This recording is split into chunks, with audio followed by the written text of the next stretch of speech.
알라바마 소식을 하나 더 얘기하겠습니다. 이것도 알라바마에서 벌어진 일이긴 합니다만은 알라바마만의 일은 아닙니다. 실제로 일이 벌어졌던 거는 오하이오에서 벌어졌던 거였고요.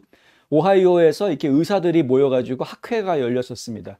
이 지금 학회에서 바로 요 파란 옷 입은 이 인물, 바로 이 인물이 요 인물입니다. 영상에 나오고 있는 그 인물이 바로 이 인물입니다. 네. 이 의사 선생님이 강연을 했는데 엘라바마 대학 버밍햄에 있는 엘라바마 대학병원, 그러니까 UAB라고 그래서 엘라바마 주에서는 가장 크고 뭐 능력이 있는 그런 병원입니다. 근데 이 병원에서 성보건 전문가로 활동을 하고 있는 박사님이자 교수님인데 이름은 라딘스키고요. 모리사진 라딘스키. 근데 이 라딘스키 박사가 이날 연설을 하면서 어떤 이야기를 했냐면 16살짜리 릴라 알콘이라는 학생이 있는데 이 학생이 트랜스젠더라는 거죠. 16살인데 원래 태어나기는 남자로 태어났는데 본인의 정체성이 여성이라고 자꾸 생각을 했던 겁니다. 그래서 그랬는데 이 학생이 자신이 트랜스젠더가 되려고 했으나 거기에 어떤 좌절감, 벽 같은 거를 느꼈던 것이죠. 그래서 자살을 합니다. 2014년에 있었던 사건입니다. 이 알콘이라는 청년도 아니고 학생의 청소년의 이야기, 자살한 이야기를 꺼냅니다. 본인하고는 직접 관계도 없는 사람입니다. 단지 그냥 알라바마에 같이 살았다, 알라바마 주민이었다라는 것만 공통점이 있는 것이었고, 알콘이 2014년 마지막 날 자살을 하는데 트럭에 뛰어듭니다. 그것도 뭐 AT 밀러 트럭에 뛰어듭니다. 그래서 생을 마감을 합니다. 근데 그 16살짜리 아이가 그렇게 트럭에 뛰어들어서 생을 마감한 그것을 가지고 대담히 삶을 끝냈다. 볼드라고 했는데요. 그건 대담하다라고 제가 번역을 하긴 했습니다만은 용감하다라는 의미도 있습니다. 그러니까 본인이 10대 청소년이 자살을 한 걸 가지고 용감하다라고 이야기하는 것은 미친 거죠. 이 미친 얘기를 한 겁니다. 전국에서 모여든 의사들이 있는 자리에서 욕 안 먹은 게 다행인 것 같죠? 당장 그 자리에 있던 또 다른 박사가 이 영상을 찍어가지고 트위터에다 올렸습니다. 트위터에 올렸더니 그 뒤에 댓글들이 쫙 달리는데 온갖 욕이 다 나왔습니다. 그럴 수밖에 없죠. 자살을 영광스럽게 여기는 게 말이 되느냐? 이건 전문가적이지 않다. 매우 위험하다. 소아과 의사로서 우리는 아동 발달에 대해 배운 것을 잊어버렸다. 우리는 자살 예방에 대해 배운 것을 잊어버렸다. 스웨덴, 핀란드, 영국에 있는 동료들이 깨달은 것을 무시하고 있다.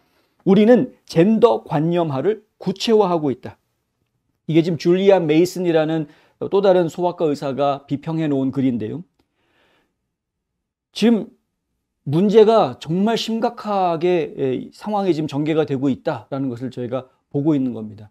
이 라딘스키라는 박사는 알라바마 주에서 제일 유명한 병원에서 근무를 하면서 이미 수천 명의 10대 청소년 트랜스젠더들을 돌봐왔다라고 작년에 AL.com이라는 그 지역의 가장 큰 언론사 중에 하나이면서 좌파 언론인 그곳에다가 기고문을 내기도 했습니다. 그 기고문의 내용에 보면 무슨 말까지 나오냐 하면은 내가 이렇게 하다가 결국에는 주정부한테 잡혀가가지고 감옥에 갈지도 모른다라는 말까지 씁니다. 실제로 지금 라딘스키 박사가 하고 있는 행위는 불법 행위입니다. 엘라바마 주에서는.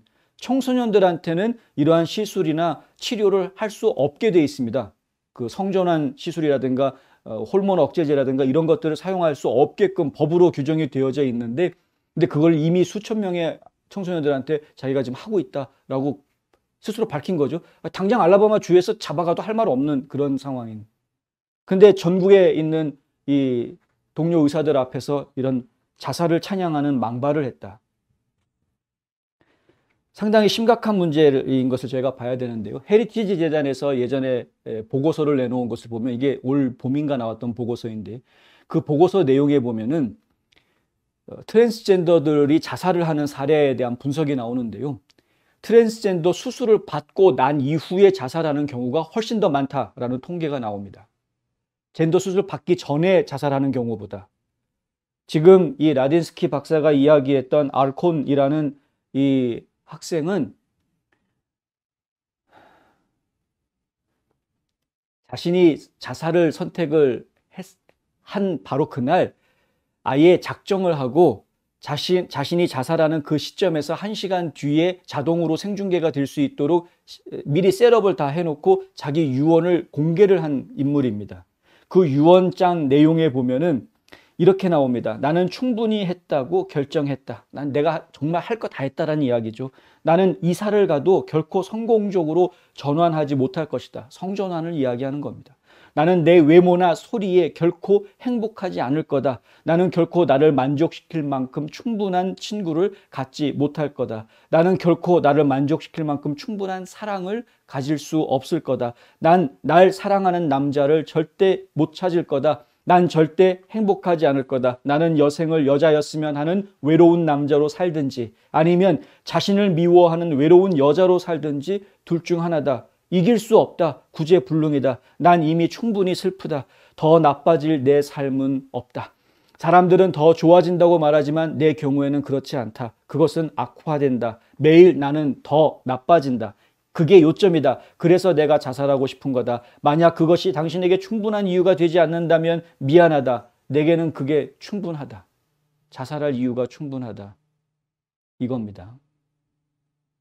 하늘이 무너져도 솟아날 구멍이 있다라는 이야기를 제가 여러 번 반복해서 해드리는데 세상을 비관적으로 보기 시작하면 한두 끝도 없죠. 낙관적으로 보기 시작해도 한두 끝도 없습니다. 매우 긍정적으로 세상을 보는 것도 정말 한두 끝도 없습니다. 얼마든지 우리는 주변 상황이 어떻건 상관없이 기쁘고 행복하게 살 수가 있습니다. 사실 행복은 어떤 조건에 의해서 얻어지는 것이 아닙니다. 행복은 내 스스로 만족하느냐에서 발생하는 것입니다. 근데 스스로 만족하느냐 아니냐에 대한 기준은 내 맘입니다. 내 맘. 내 맘대로입니다. 그러니까 내 맘대로 얼마든지 행복해질 수 있는 겁니다. 인간은 행복이라는 것을 위해서 쫓아다니는 것은 어리석은 겁니다. 그래서 파랑새라는 소설이 괜히 나온 게 아니고요. 흔히들 얘기하시죠. 주변에 행복이 있다고 막 그렇게 말씀하시는데 주변까지 갈 필요도 없습니다. 내 안에 있는 것이 행복입니다. 그거를 지키셔야 하는 것이죠. 그것을 지키지 못하면 뭐 아무것도 필요 없는 겁니다.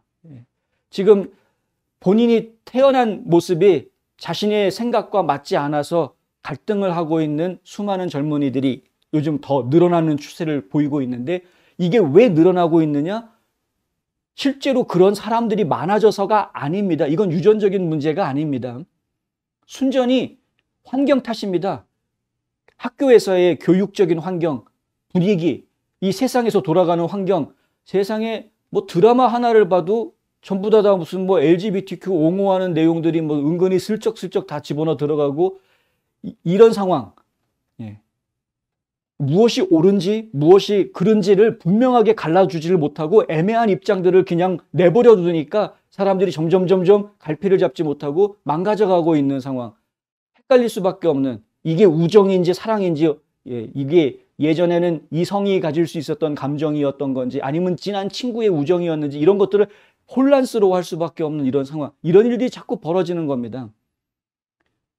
그래서 바로잡아야 되는 겁니다. 범죄자를 잡았는데 풀어주면 범죄가 더 커지는 것처럼 아이들을 잘못 가르쳐 놓으면 그러면은 그 아이들의 생각은 결국은 죽음으로 치닫게 되는 거. 이게 심각한 이야기입니다. 성별 확인 치료를 주장하는 사람들, 이 사람들은 그 아이들을 10대 정말 자신의 생각이나 관념들이 정립이 되어져 있지 않은 이 아무것도 모르는 아이들을 죽음으로 내몰고 있는 것하고 다를 게 하나도 없다. 심각하죠. 알코는 사망 당시에 프로작을 포함한 권장 복용량보다 높은 항우울제를 복용하고 있었다라고 데일리 메일이 보도했습니다.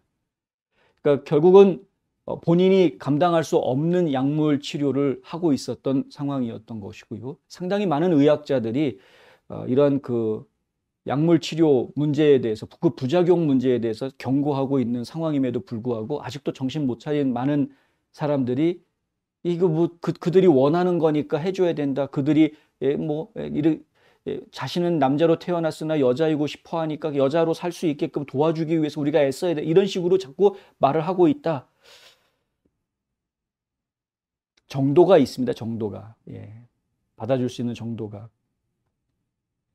하여튼 상황이 좀 그래서 제가 이런 그 LGBTQ에 대한 이야기를 꺼내면은 제 주변에서 네 가족 중에 LGBTQ가 있으면 넌 뭐라고 얘기할 거냐 이렇게 물어보시는 분들도 계십니다. 예. 그 할 말 없죠, 사실. 내 가족 중에 그런 사람이 있다 그러면 그렇다고 가족인데 내칩니까? 너 집에서 쫓아내 버립니까? 에라이 나쁜 놈아 정신병원 보내버릴라 뭐 이러겠습니까? 그러지는 못하죠. 예. 잘 생각해야 되는 건데 사랑으로 덮어야 되는 것임에도 불구하고 사랑으로 덮는 것에도 질과 한계가 있습니다.